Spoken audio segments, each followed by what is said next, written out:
Hello guys, welcome back to the Huevember Color Challenge. This is day 21. As always, we're going to start off with that photosensitivity warning. If you are sensitive to flashing lights and moving images, I suggest you focus on the canvas to the right-hand side of the screen. That one is going to be mostly stationary, whereas the one to the left is going to be flashing around and jumping a lot.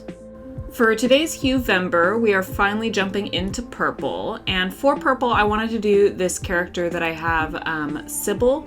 She is not part of any universe. I did another character like her a while back, the Snake Boy character, who still doesn't actually have a name. But Sybil here, she's just kind of a fun character that I made up one day. She doesn't have a story, she doesn't have a universe. She's just someone that I really enjoy drawing, and I use her character a lot to kind of test out outfit designs and play around with clothing and poses and stuff like that. Now, even though she doesn't have a specific story and universe of her own, in my mind she does exist alongside Snake Boy and this other character that I have, Kira. The three of them are just sort of my one-off characters that I enjoy drawing sometimes. They're just interesting characters to draw. Sybil here is kind of like a Reaper, Snake Boy is a demon, and Kira is a vampire. So for the composition of this character, as you can probably already tell, I wanted to do the tilt-shift forced perspective again that I absolutely love doing. And the way I'm doing that for this piece is, again, we have the foreground, middle ground, background. The background and the middle ground are the only ones you can see right now. I have the foreground layer hidden. But that hand holding the scythe in the background, and then her left hand pointing towards the camera is going to be in the foreground. Those two are going to be just slightly blurred using the Gaussian blur tool. And the midground is going to be kept clear and crisp so that when you look at the final image, even though this right hand is directly in front of your line of view, you will still only be focusing. Your eye will be forced towards the middle ground, which is still very clear. And we're getting into some color blocking here. I feel like the colors on this one are a lot more vibrant than I usually do. Generally, on all my art, I tend to work in very desaturated tones, just so that when I do have something that's supposed to be very, very vibrant and very bright in color, the desaturated tones around that colorful piece help it stand out a lot more.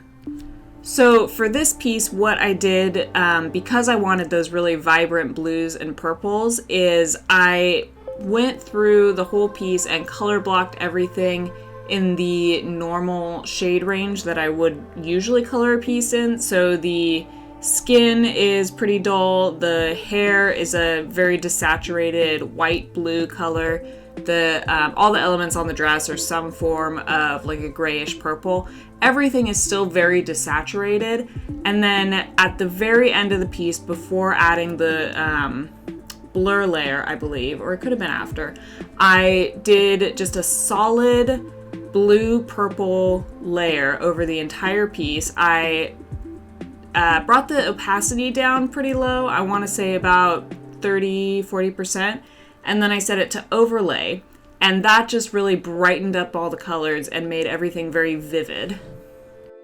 And also, as you can see here, I really didn't have a plan for any sort of dramatic lighting like I've usually been doing with these pieces. So I just went through and shaded everything as I normally would with the sparse cell shading just wherever I want the shadows to fall. And then I'll be going back in with another screen layer and adding the highlights with that.